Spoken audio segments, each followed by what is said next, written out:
Hey everyone, and welcome to the Room 11 podcast, a space to talk openly about grief, growth, and what it means to keep going when life pulls you down. Each episode, I sit with people who have faced unimaginable loss and found a way forward.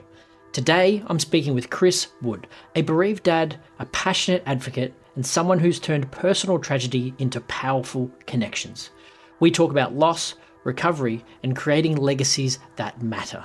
Chris shares the story of his son Liam and the journey that followed, from the care he received through Red Nose to working for them by starting the first in-person bereaved dads support group in Australia, and founding a footy team for bereaved dads that has become a necessary outlet for them walking through grief. It's a powerful conversation, it's honest, grounded, and full of heart. I hope you enjoy it. Let's get into it.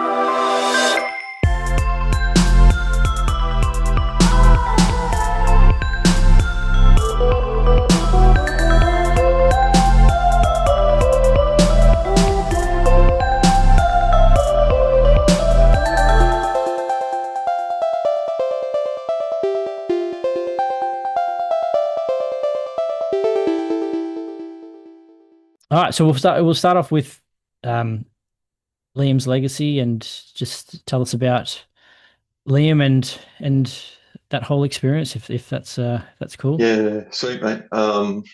Yeah, quickly just wanted to say, thank you for the opportunity. Always love doing podcast episodes and, speaking my son's name and telling a chunk of his story and his existence.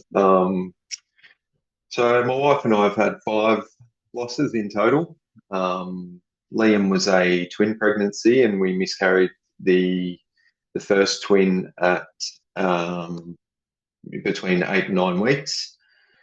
And we weren't aware of it, but Beth's water had broke at about 15 weeks, and we found out at the 20-week scan that there was no amniotic fluid. And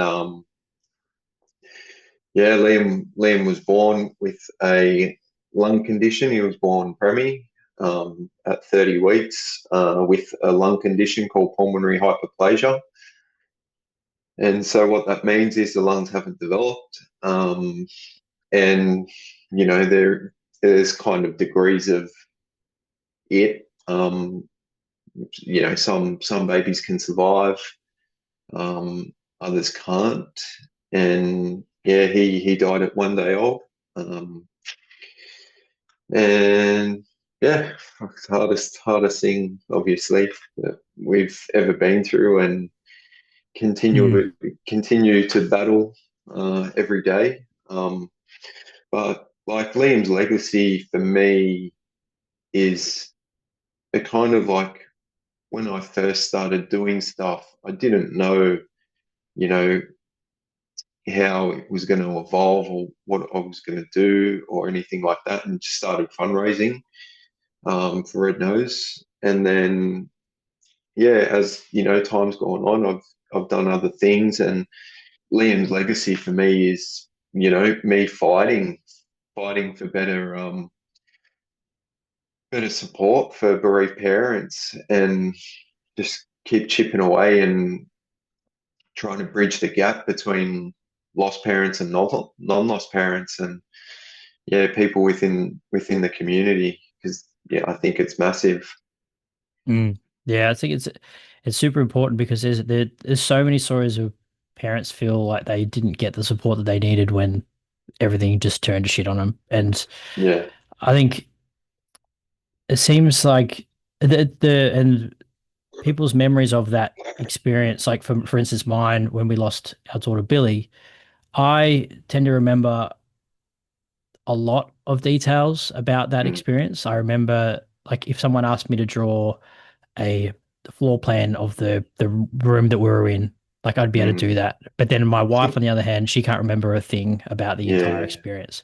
What was your how's your memory? What do you remember most about Well, that? Was it 22 hours? Was it Liam? yeah, 22 hours. He was born at and like he was born at 7:33, and died just after 5:30, like pushing towards 6 o'clock.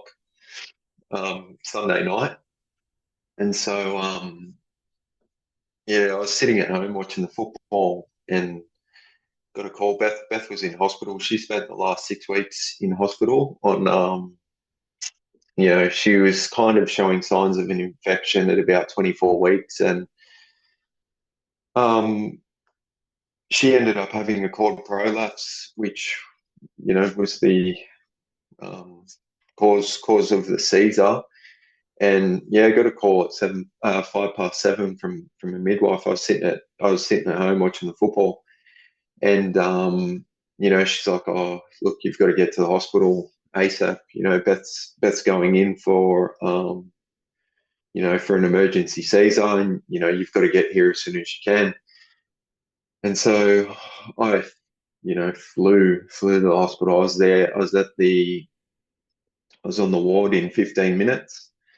Um, and the hospitals know exactly around the corner. So yeah, I'm just grateful that there weren't any speed cameras in the Yeah. area, and the hospital staff and that were great to us. And I was allowed to park at the door, pretty much like in the taxi, like in the cab rank, and yeah, got up to the ward, and she'd already gone in to have the Caesar, and yeah, I was just waiting outside in the hallway, and yeah, fuck, like that's definitely one of the loneliest places that you can be. And Mm.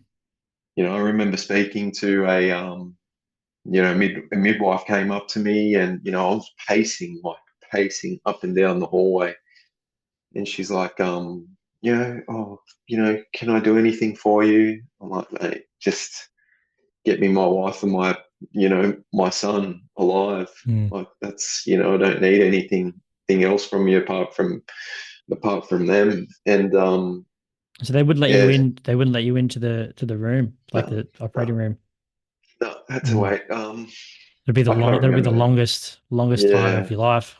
yeah, without a doubt. And I kind of thought like, oh, well, no news is good news, So I was kind of hopeful, and message my mum and my sister, and I called Beth's mum when I was on the way to the hospital.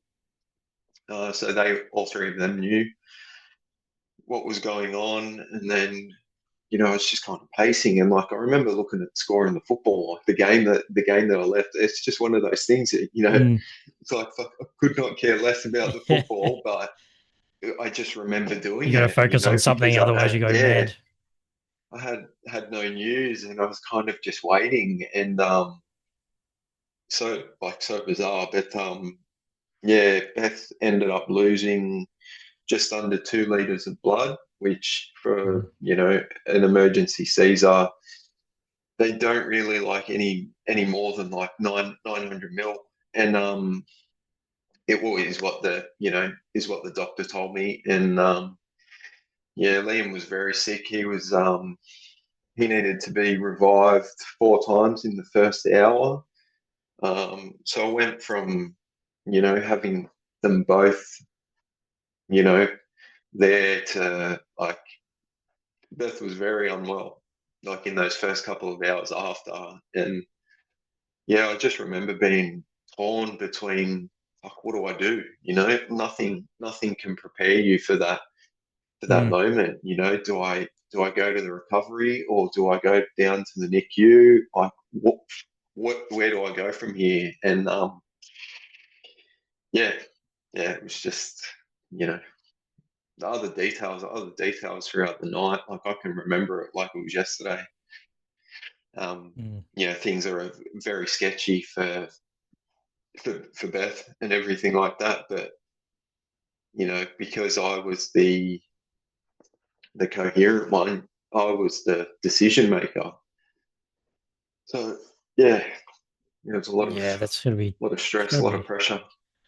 It's gotta be tough. Like I've been in that sort of positions before, where like you sort of you like you're standing there waiting, sort of without any use. You're trying to Yeah, like be there to you want to fix everything, and there's nothing you can yeah, do, and nobody's talking to you because they've obviously got other things that they've got going on.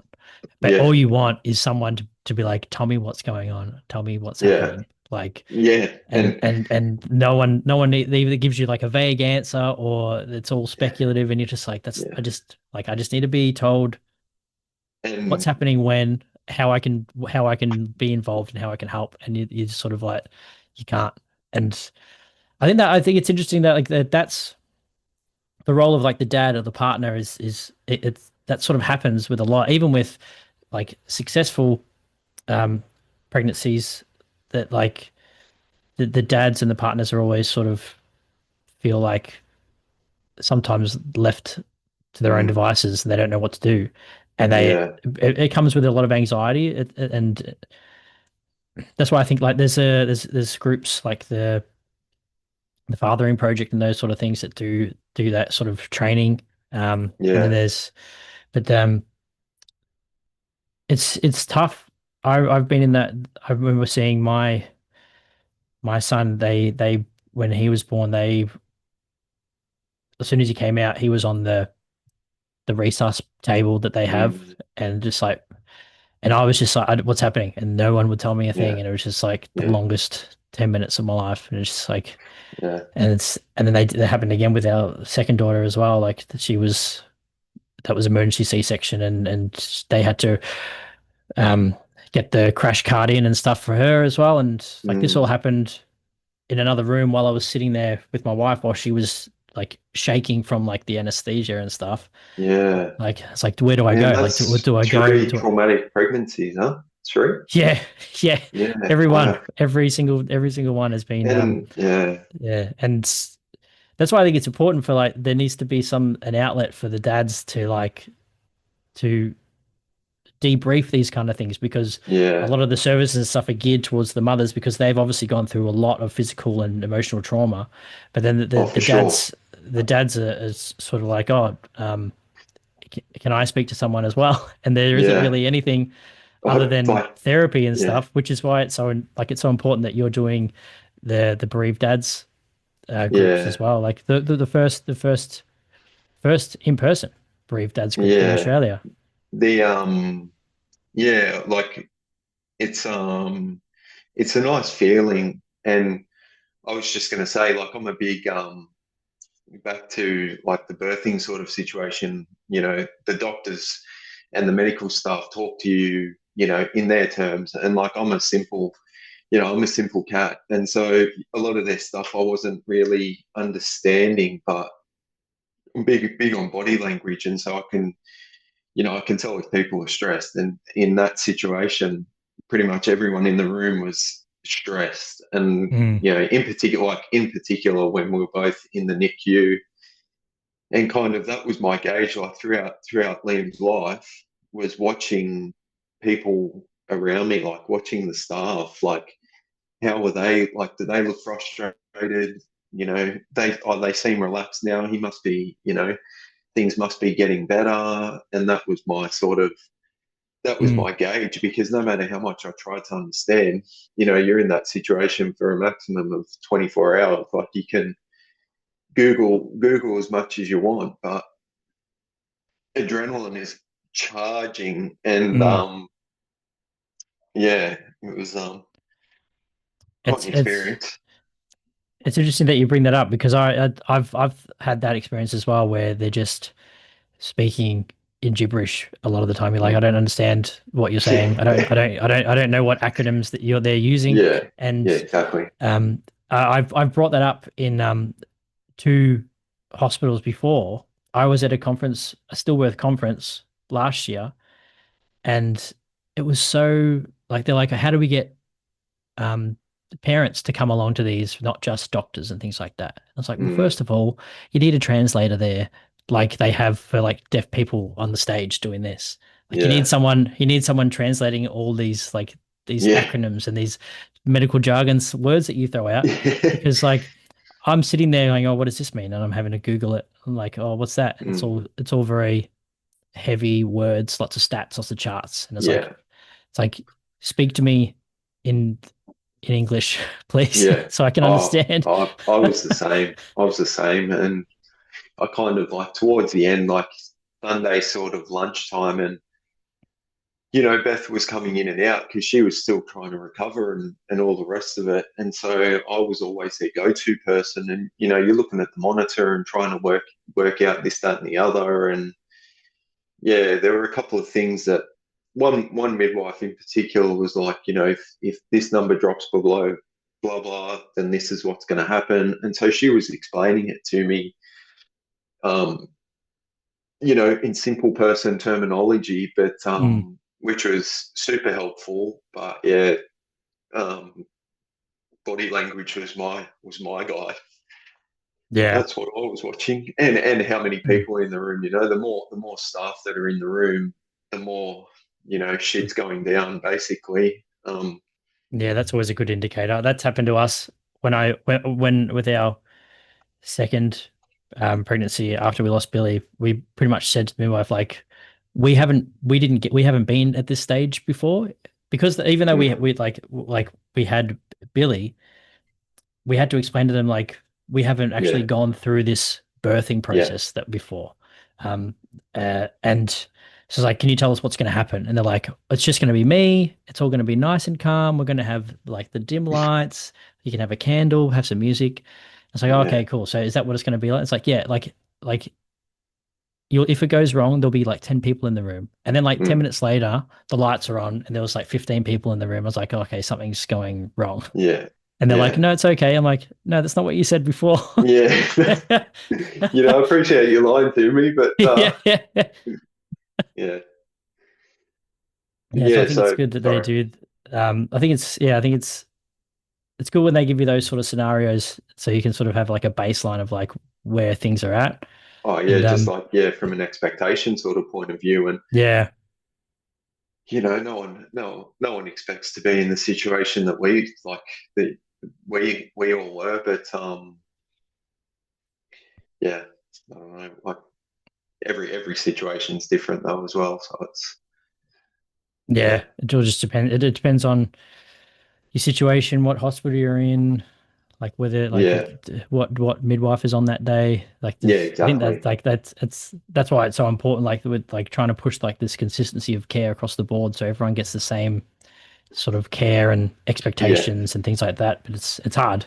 There's a lot of yeah, difficulties with that. And without a how doubt. how is how like after you've had quite a lot of losses and like struggles with IVF as well. And Mm, how do you and Beth how have you supported each other through all of that? Like, has that brought you closer together? Is there any strategies that yeah, you guys use to like any tips for couples that because it's a lot of couples end up separating after losses mm, like that. Like mm, it's more common than not. yeah. I communication's a big one for us. Like I'm very emotional too, so it's quite easy for Beth to see, I think, where I'm at. We've known each other for a long time too. I was 21 when we met. I'm now 36. Um, so we know each other very, very well. But yeah, communication's massive. Um, Mm, in particular, like, grief is a funny sort of thing, and you're always going to be cycling. It's so like bipolar like, mm, and yeah, for us it's just like knowing where the other one's at and being honest. So yeah, they're the two. Communicating is obviously the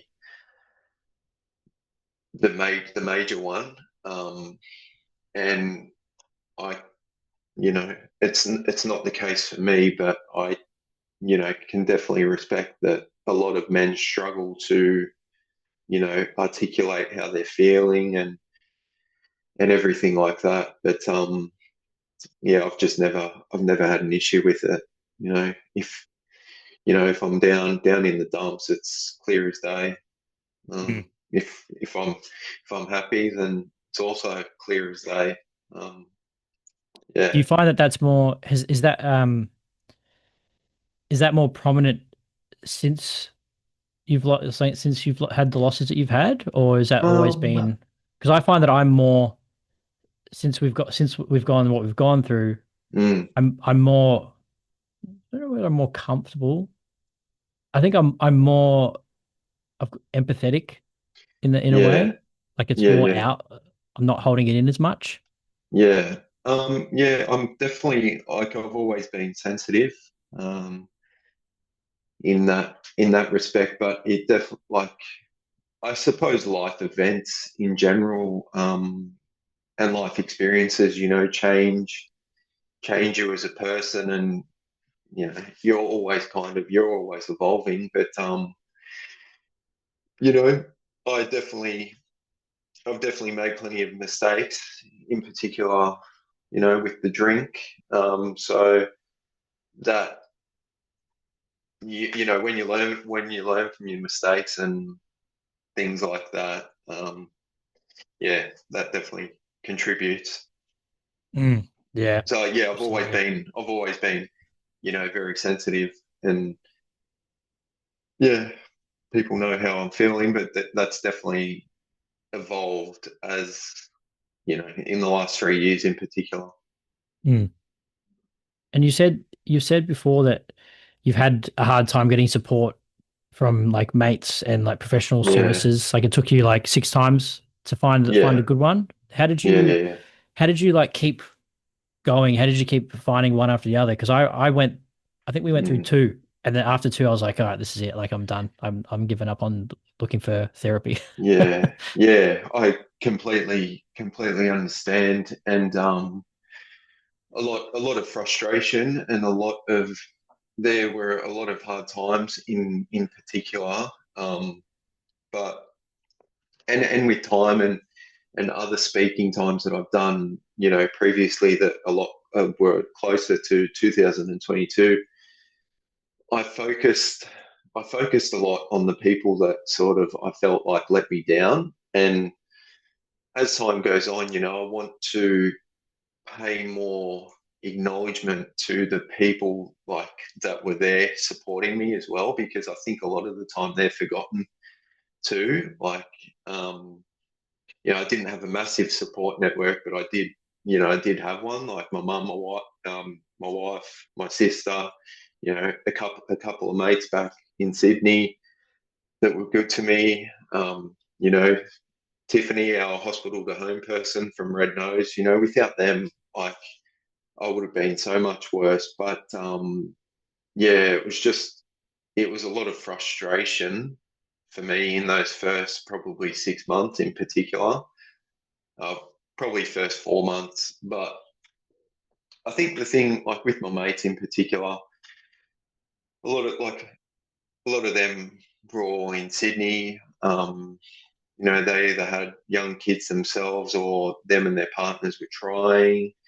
And, I suppose for them, it was just, I was out of sight, out of mind, like out of mind. Could be wrong, but that's just my gauge looking at it from my perspective. And from a psychology point of view, one thing that I really got frustrated about was how long it took, and how, lopsided the system can be, in terms of, getting support, and for dads in particular. So Mm. I had a lot of frustration and a lot of anger and a lot of resentment towards that. But, you don't have much of an alternative. You just got to keep chipping away, keep trying. But I've always been a fighter, like by nature, and I hate to give up. Like, so Mm. it just wasn't in me to give up. And yeah, I found a lady that was over like on the south side, kind of close towards my shop, and yeah, Liam died in June, and I started seeing her towards the end of October, I think. So it was, 4.5 months without any psychology or anything like that. Um, so Mm. yeah, it was hard. Yeah, no, I can imagine. I've, I think, is that so? Me and my wife went through a similar thing. We did the couples Mm, counseling through a service, and I think we went for maybe a month or so, and it turned out we just ended up being like a debrief every time, like just wanting us to mm, tell us about our day and stuff. We weren't sort of getting into like something that we thought was going to help us figure out what was going on. Because yeah, we were going through things, emotions and things like that we'd never experienced before and couldn't really articulate how we were feeling. We needed someone to help bring that out of us at that time yeah, yeah, and then how to manage it. But then like this person was obviously good at their job, but they're just the way that they were doing it was just not what we needed. yeah, And then when I tried to go out on my own to do something, it was like I think I had to wait like 7 weeks for the first yeah, appointment. And then it was over because it was COVID by that stage, so it was over Zoom, and then yeah, their camera wasn't working, so I was just talking to a black screen. And yeah. Wow. I tried that for maybe a month, Yeah, and I was like, and it still was like $400. Um, and I was like, this isn't working. I don't know who this person is. I still don't yeah, know what they look like.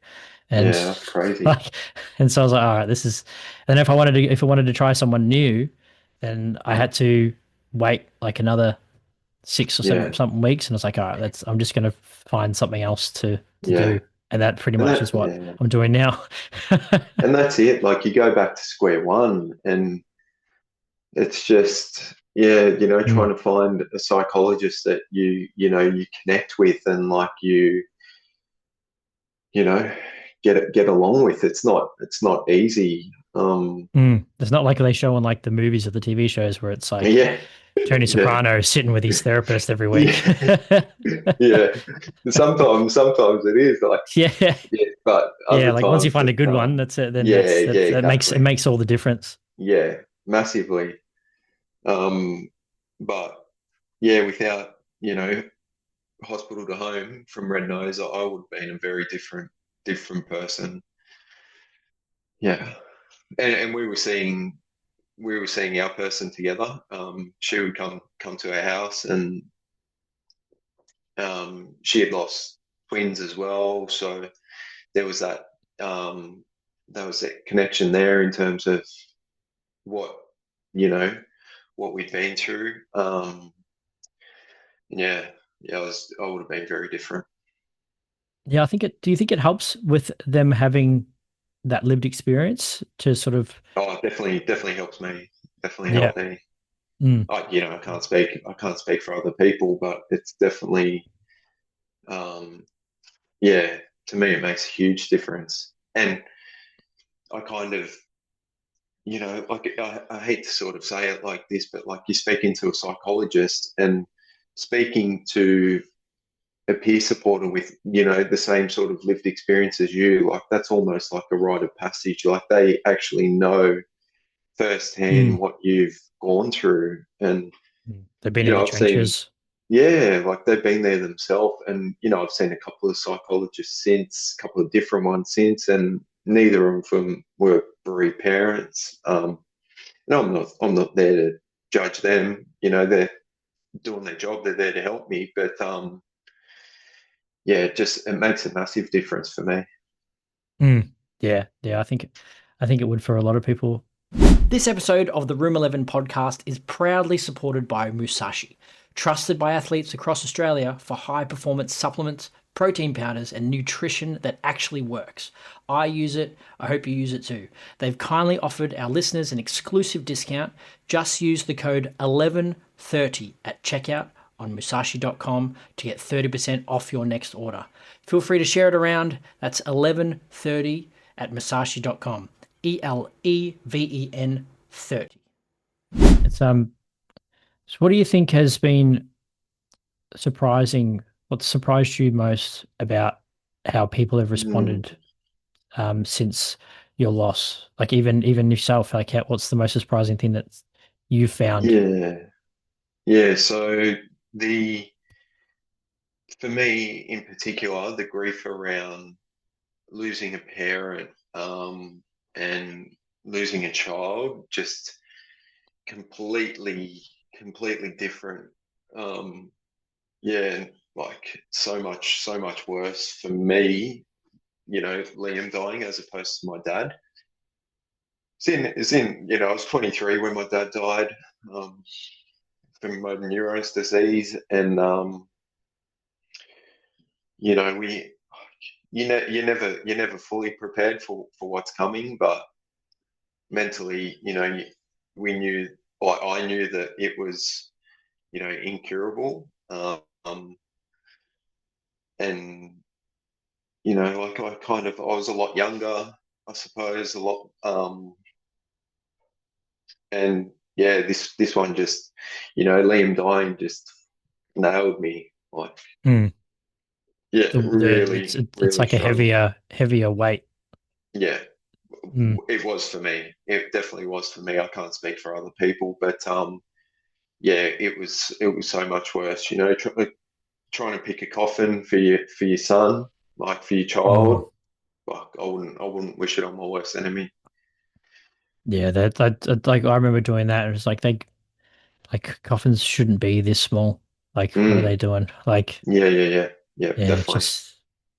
it's Yeah, it's yeah, couldn't agree more.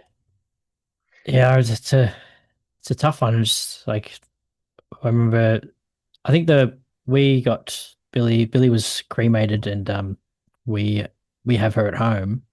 Mm, I think one of the most surprising experiences for me was when we went to get her from the cemetery where she was after mm. they cremated her. They handed her to us, like, but they just brought us into a room, plastic bag. Here you go, on the table. Wow. I was just like, What? it's like, geez, that's intense. Like, Wow. surely, like they know that that's not just a bag of shopping.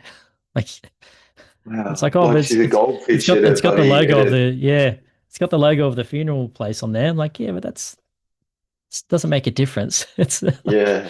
like when I'm not here to Damn. market your funeral home. Yeah. Yeah. Oh, that's that's ruthless. Like, Yeah, but it's just it's that, places need to, and especially like working within that industry, like just a little bit of empathy. Like, mm. you're effectively, putting two parents, like their child's remains in a plastic bag on a table. Like, come Yeah, on. it's like and like I know that like you've been to Japan, and like Mm, I've been to Japan. Like they hand everything like this, like really respectful. yeah. Like even just like a money or anything. Yeah, yeah, yeah. Like if they had done that, even just two Yeah. handed like that, like that, Yeah. like it would have felt so much more respectful, and it would have made it Wow. hurt a lot less than just them coming in proper on the table like a bag of Yeah. fish and chips. Yeah, yeah. That's crazy. What year was Billy born? 2019, so she'd be 6 this Mm, year. yeah, And then, yeah, so she was August, August 2019. And then yeah. I was, I was probably 4 months into completely changing my career. Wow. I worked in hotels for 12 years doing Yeah, building maintenance and stuff. And I yeah, was like, I don't want to do this anymore. I wanted to get into like travel and stuff like that. And so I yeah, yeah. joined a travel company that took kids on overseas expeditions. And Wow. my role was doing like the customer service, getting the kids prepped, making sure they had their passports and Mm, all that sort of stuff. And then so I was like, this is great. Like I was taking like a yeah, 20K pay cut just to get into this industry. yeah, yeah, It's yeah, like this is perfect. And then we lost Billy. And then they were really good. They gave me like as much time as I needed before I came back to yeah, work. But then COVID happened, and yeah. then the whole Travel industry industry. went to shit. Wow. Yeah. And so Wow. it was that turned out to be a nightmare scenario. And but yeah, it seems like a lifetime ago, but it also seems like yesterday that all that happened. Yeah, That's yeah. crazy. And like what I was going to say, like, I'm sure you would, well, you definitely like to think that times have gotten better since 6 years ago. And like I know in particular, like especially for bereaved dads, things have gotten better since 2022. But in terms of like society and just overall, like there's still a very long way to go with how, you know, newly bereaved parents in particular are treated. And Mm. yeah, it's just, Yeah, you know, things are getting better, but there's still a hell of a long way to go. yeah, no, I agree. Like I'd when we lost Billy, like even though it was 6 years ago, there was I don't even recall having any sort of support from like a dad's Mm, perspective. I don't remember seeing anything, and even like I didn't even know like what Stillbirth was until it happened, and yeah, then you find out all these other things that can happen during a pregnancy, and it's like, well, why? I didn't know anything. I like once you hit that yeah, 12 weeks, once you hit that 12-week mark, everything's yeah. sweet apparently, like according to me. And then this happened, and then like it changed my whole perspective on like everything. And but now it's there is a change, like there is a movement happening, which is really good. And I Mm, think where the UK seem to have be ahead of us in that respect. They have a lot yeah, I of agree. they have a lot of bereaved dads groups. They've got Yeah, a lot of football clubs that do bereaved dads football clubs as yeah. well. Their pregnancy clinics. They've got pregnancy after loss clinics that do really well. They've got a lot of them, and we're modeling those sort of down here. So I'm involved with a couple of groups that are trying to implement those here in Right, Australia right. to Yeah, try and um, better support families going in after a yeah. loss because Like there's face so to many face things. stuff. Yeah, so like having proper services Yeah. where families can go to a hospital during a subsequent pregnancy Mm, where they're not having to, for instance, like for us going in and getting the ultrasound done in the same room they told us Billy died, for yeah, instance, yeah, yeah, yeah, like this service would make sure that that doesn't happen, and then yeah, they would also give you resources to help you manage the extra stress and anxiety that comes with yeah, another pregnancy. Because yeah, after you've lost, every other pregnancy after that is just stress city. Like yeah. it's all it is. Correct. And Yep. I know. and and so it's one of those things that is often forgotten. And so they put you in a room Oh, without a other doubt. with other parents and stuff and other kids around, Yeah, and you're just sort of like sitting there yeah. stressing out. And It's so it's not these all. services will be good. Yeah, it's not all sunshine and rainbows for and happy Yeah. families for a lot of people. Mm. Yeah, so I think it's good. Like once we get closer to how the UK is sort of doing it, and then we can hopefully improve on that. And I think that's why it's good that you've got the bereaved football club that you started. And like Yeah, I'd like to know more about how like what inspired you to start yeah, that sure. club. So yeah, well, towards the end of 2022, I was super frustrated, as I said earlier, and felt a bit neglected by the system as such. And I thought, if I could, like, I'm going to try and do my own thing, in terms of just feel like what do I feel like I need. And I love sport, love football, touch football. I grew up playing as a kid, and I just felt like I needed to be around other bereaved dads. um, so I'm in a couple of like bereaved parent community groups in up here in Brisbane, well, Queensland, but predominantly Brisbane based. And I just posted in those groups sort of what my plans were, and I knew a couple of other bereaved dads and asked them if they were keen, to come have a run, and they were. So I had, there's three guys straight off the bat. Probably really realistically only needed another four or five. and we had yeah, so I posted in these community groups just saying what my plans were. You know, there's this touch team, there's this touch comp, blah blah blah.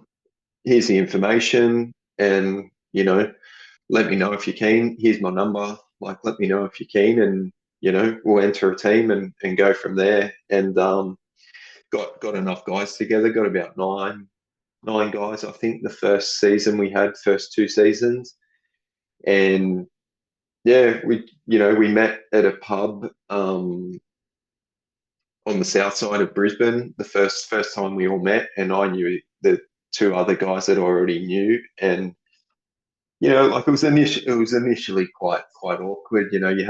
You've got nine guys sitting around the table that haven't met each other before, having a couple of beers, but as soon as everyone started sharing their stories and what they've been through, we felt like we'd known each other for months and for years, and everyone got along really well. And we used to play like when we were playing touch, we played on a Wednesday night, so the game times varied. We'd play our match and then go chill up in the car park and have a beer and just talk shit at the end of the game. And it wasn't always a case of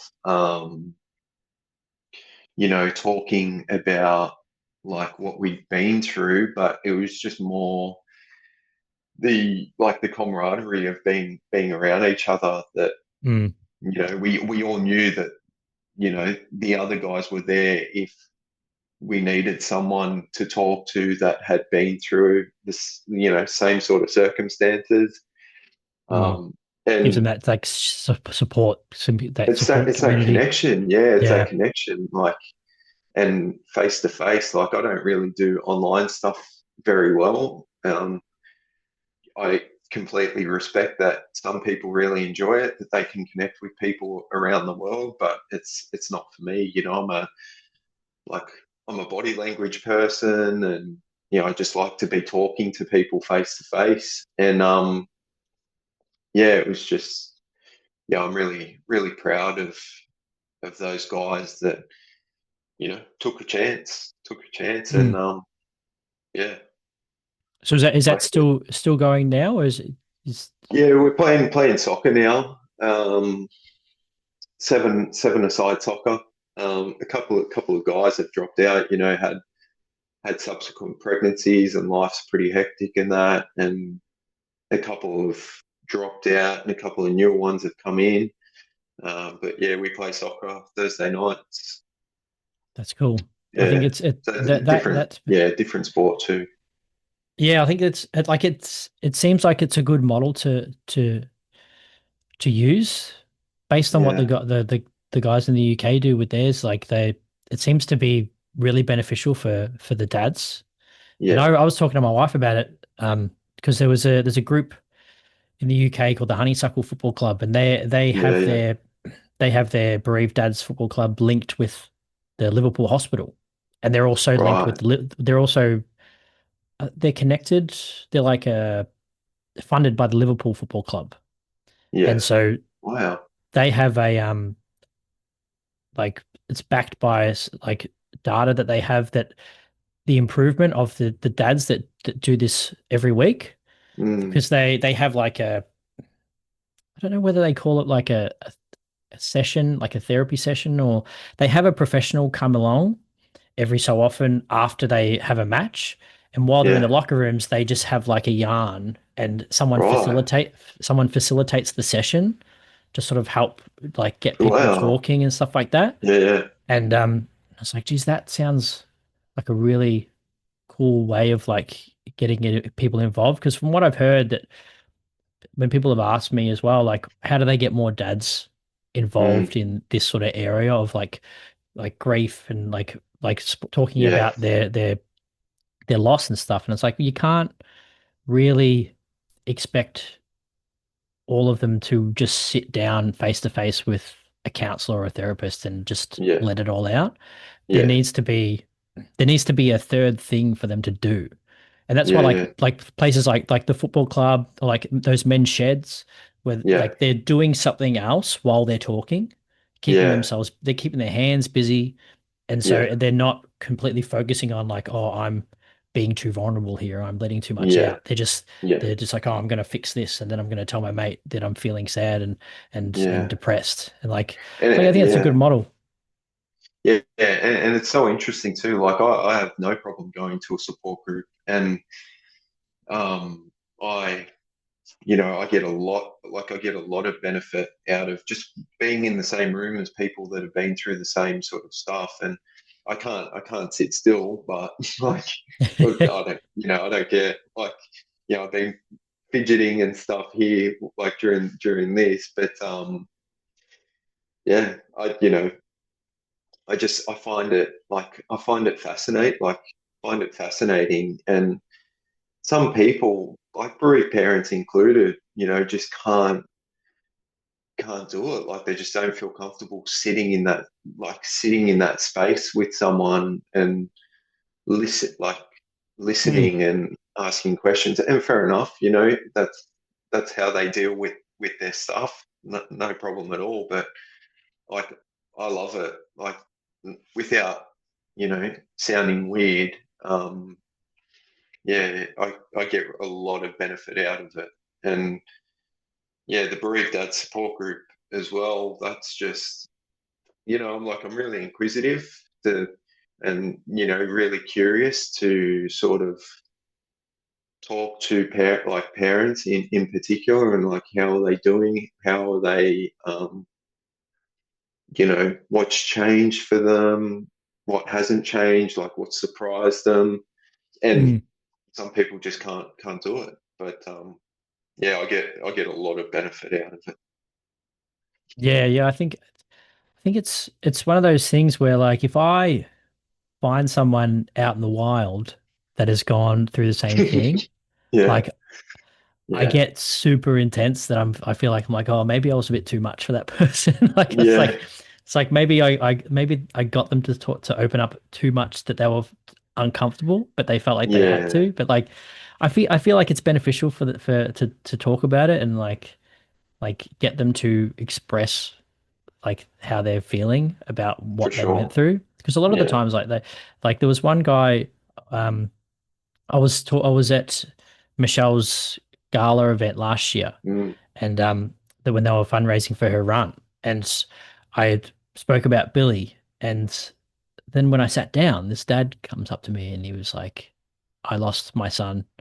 Like I can't remember how long ago it was. It wasn't. It was very recent." And he just like emptied it all out. And he's like, mm, I've never been able to speak to anybody about this before. I've never felt like I yeah, could. I'm yeah, not like, he was very much like, I'm a tough guy. I don't talk about my emotions and stuff.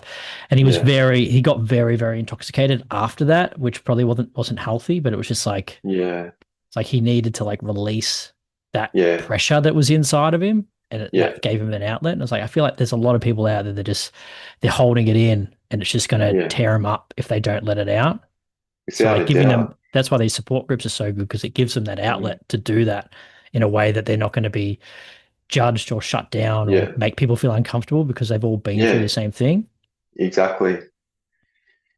Yeah. So I think that's because I don't know if you've experienced it, but I've like when I've brought up Billy and things like that, like it usually just goes, oh yeah, and then they change the subject or they talk to someone Yeah. else. Oh, mate, Like been they there don't want to. They very get many so times. uncomfortable, Yeah, and so a lot of people just say, oh, I'll just stop bringing that up then, and then they just never yeah. bring it up, and I think that could be the issue. And see, like, if there's anyone out here that, like, listening, that's sort of not experienced what we have, and feels that way, that 5 or 10 minutes of uncomfortableness for them is nothing in comparison to what the bereaved parent is going through. And like, we've got a lifetime of feeling, the absolute pits of grief and everything still to come.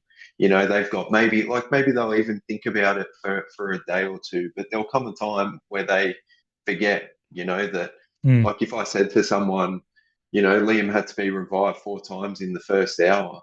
Oh, fuck, that's awful. Like, fucking oath, it's awful. But you'll eventually forget about it. I'll never forget that. Like, I'll never Mm, forget sitting there watching, you know, being on the other side of the door while his tiny, 30-week-old chest is getting pumped. Like, mm. Yeah, it's just, it's an yeah, experience that that's one. it's never going to weigh them down like it Yeah, will for you. It's yeah. yeah. And even 3 years later, that kind of stuff like really still really fires me up. Mm, So, I've got no issue calling people out on that if it's yeah, if the opportunity's there, because people need to understand, like non-lost people in particular need to understand, you know, that mm. that time is nothing in comparison to what the person opposite you is going through. So maybe Yeah. just, you know, be there for them instead of, oh, I'm uncomfortable, I can't do this. Like, Yeah, and I think that's the thing. Like the more that they let their friend or their colleague or whoever it is that they're trying to talk to them about it, the more that they let them do that, the more comfortable they'll end up being having that conversation. exactly, And exactly. then if it like if something does like happen like that again in the future for someone else that they might know, they could be the best person for them to be a support for that person. Yeah. It's yeah, it's What was the worst thing that was said to you? Like in terms of, like the at least, yeah, category. I think the worst thing that I heard that stuck in my memory today was a comment that was made in the waiting room while we were in the hospital. Mm. Um, so my mum and dad were in the waiting room. There was, I think my brother was there by that stage and my cousin. And then someone says, "Oh, well, no more Nana and Papa then." And I was just like, I was too shocked to even respond, and I was Wow. already like, I was just like, oh, okay. And then like thinking back on it, I was like, that's such a terrible thing to say to like, Yeah. not just in front of me, but to them. Pretty Yeah. much just dismissing like, and it was such a wrong statement because that's still Wow. they were still their Yeah. nana and papa. Like that didn't make a difference. Such an ignorant thing to say. Yeah. Like, And so, but there's like some things that I've heard mm. um, from the worst thing that I've ever heard that wasn't said to me, but it was said to another dad was by, it was, I think, I'm pretty sure it was by a priest. And the priest told him that his child went to hell because they died before they were able to be baptized. And I was like, Jesus. And he was like, I think he Wow. goes, it's safe to say that he was no longer a religious person after that moment. Yeah. Wow. Shouldn't laugh, but like just what It's so the terrible that you have to just yeah. like, yeah, like, what, Wow. how can someone say that? Yeah. What a trooper.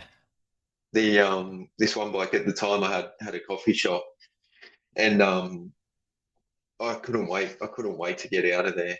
And this bloke, so I went back to work after 3 weeks. We had no other financial choice, being self-employed. And this bloke, he was a regular, and he said to me, he's like, "Hey mate, just remember, there's always someone worse off than you."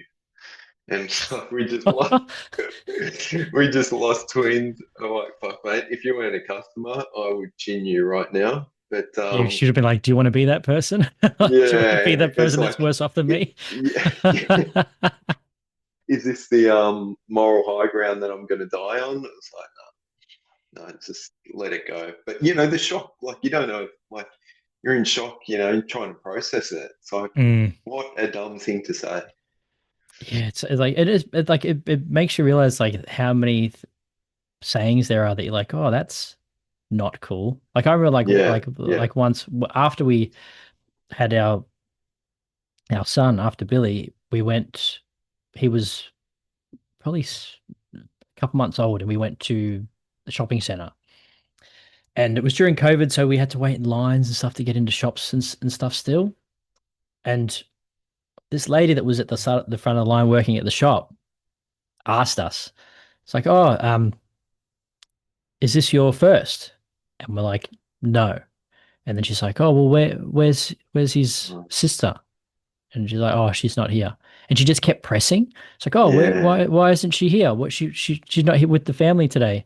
And was like, she's dead. And she was just like, oh, I'm like, she's never going to ask that question to anyone ever again. yeah, good. Like, let it go, mate. Read the room. Yeah, Like, it's just like Jesus. So yeah.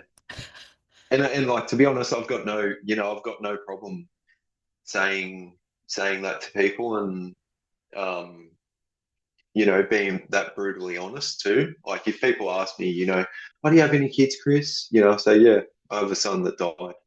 And more often than not, it's yeah, especially if they're people that know me, then it's met with empathy and compassion. But if it's a stranger, like it shuts down pretty quick yeah, generally. they And almost get offended, don't they? They was like, yeah, don't yeah, why'd you tell me that sort of yeah. thing. Why are you Yeah, putting that burden on me?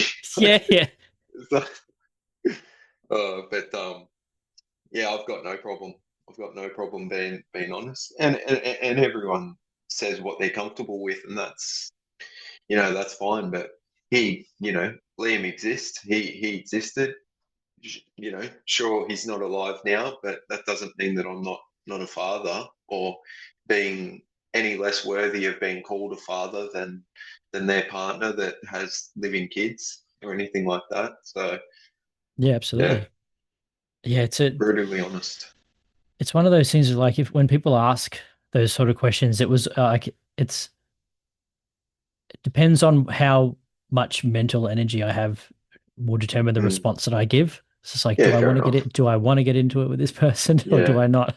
It's um but yeah, I'm just trying to sometimes you have to sort of try and like you said, like you have to read the room just sort of depending on yeah, like what's this person going to get from my response sort of thing. yeah. Yeah. Are they worthy of knowing too? Like, Yeah. Yeah, it's like, do you want them to know? Like, do you want to bring them into to your world, or you just want to just like yeah, if they're just a casual passerby, you just like yeah, yeah, like just a general response sort of thing. yeah, Spe- yeah. That's fair enough. And so you've got Liam's birthday. Is it next week? Mm. Yeah, mate. Yeah, his birthday's on Wednesday, the So is there uh, the 11th. anything that you do in particular on that? Like for example, like we make a cake for Billy on her birthday every year. Do you guys do anything in Yeah, particular? yeah. Like nothing like a birthday cake or anything like that. We go away every year. I'm big on routine and structure and traditions and everything like that. And um, we go away every year for the week of, because his birthday's Wednesday, his anniversary is Thursday.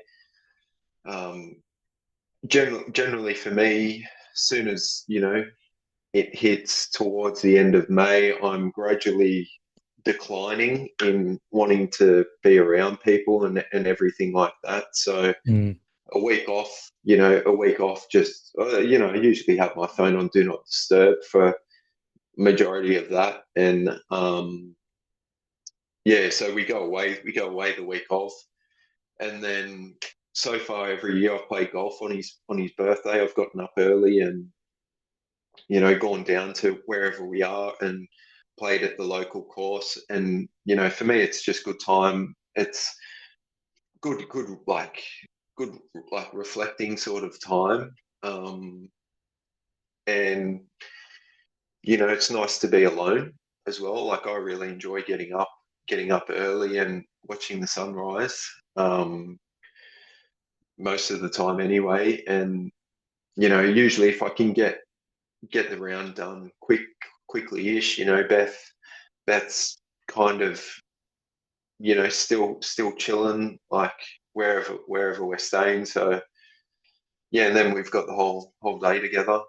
Um, but yeah, she'll probably go have a massage and stuff like that. So yeah, we're big Mm. on big on traditions.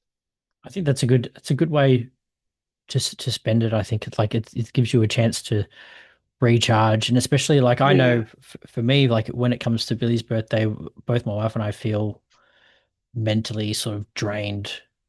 Yeah, The build up of the that's it. day, like you can feel it coming, and you're just like, yeah, like we need that's why like I don't work on those like anywhere near that day because I know that I'm not going to be able to do anything anyway. Yeah, I'm just going to be completely wiped from just that getting to that event that day. So I yeah, think yeah, like going away is a good one. Like having the opportunity to recharge and sort of reset and reflect on everything is a good way to spend it, I think. yeah. We normally try and like escape civilization in general, but we scattered half of his ashes at sea, and so for both of us, being near the water is being close to him. And last year we went to a place up on the Sunshine Coast, and the how busy it was just really caught me by surprise because I thought, it's middle, like start of winter, like surely there's not going to be too many people here.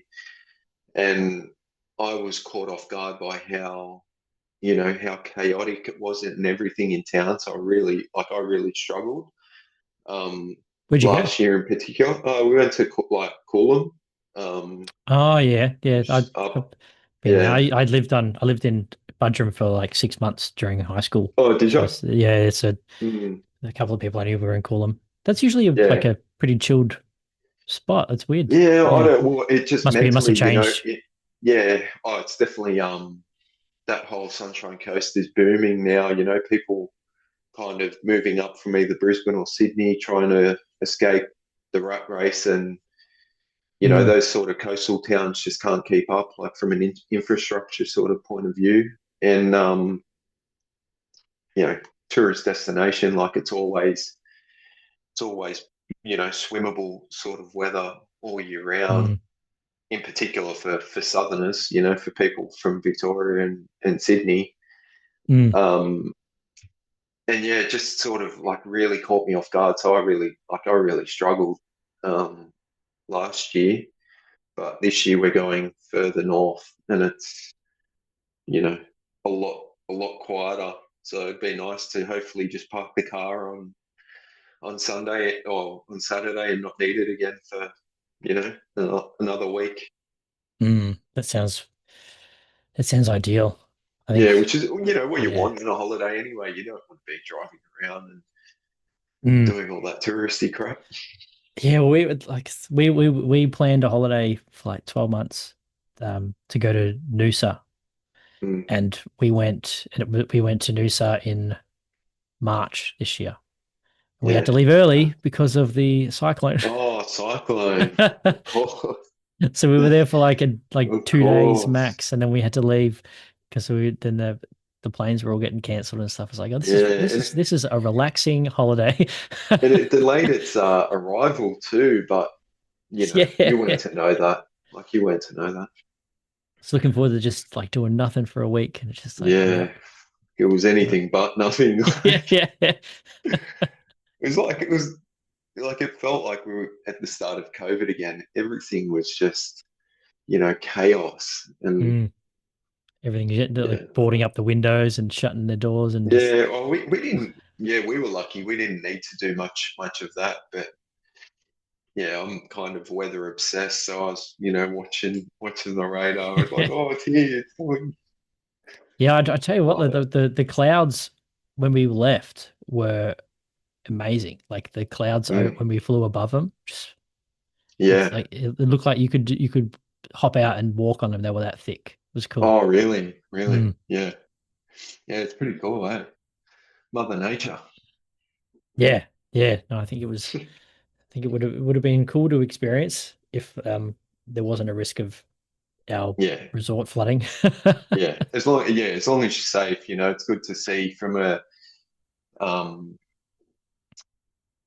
like obviously you don't want to be in the middle of a category 4 or anything like that. But yeah, it was definitely a life experience, that's for sure. Mm. Yeah, yeah, absolutely. So I think we've been going for almost an hour now. I think it's been a Mm, good chat. I think yeah, it's been a good chat. we could bring it in now with the final question for you. which Mm. is for any dads tuning in, what's one thing that you want them to take away from this episode? Um, just that there's support, like there's support out there for you.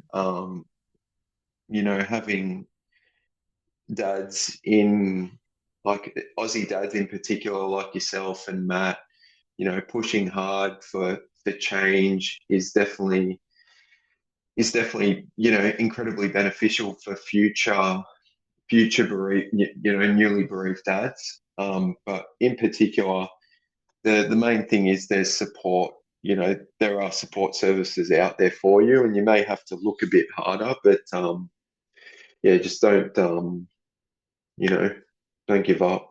Don't give up. If you feel like speaking, um, telling your story and speaking is for you, then pursue it, because yeah, it's just super important.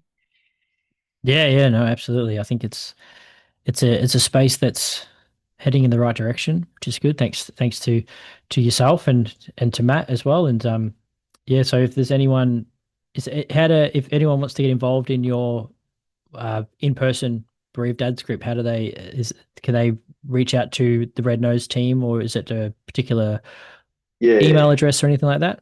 yeah, they can. The link is on the Red Nose Grief and Loss website under peer support. Um, they can email peersupport@rednose.org.au, or they can email me directly, Chris Wood at rednose.org.au. And yeah, there's just a little rego form that you know got to fill out. But yeah, really really enjoy just helping guys, helping newly bereaved parents in particular, but newly bereaved dads or bereaved dads in general. Mm. Because I feel like the resources are quite unbalanced there in a lot of aspects. Yeah, yeah. No, absolutely. I agree. Awesome. Appreciate your time too, mate, and all the work that you do. Well, no, thank you. Yeah, thank you for taking the time to chat with me. It's been good. I've had a good time. Yeah, no worries, mate. No worries. Yeah. Well, Had a few good laughs. yeah, yeah, no, absolutely. I think you definitely have to do this again. Yeah, I'll try and get a few more people on board, and maybe we can get like a dad's one where we get like a bunch of dads on the podcast, and we all just have a chat. Nice. That could be a Bit of good. a triangle or a square or Yeah, yeah, round awesome. table, Yeah, yeah, that's a good one. Yeah, as we'll they do like a call it. round table episode where everyone just does like a check in Yeah, and shares their experiences. little Q&A. Yeah, no, I think that's a good idea. Cool. All right. Thanks, mate. Appreciate your time.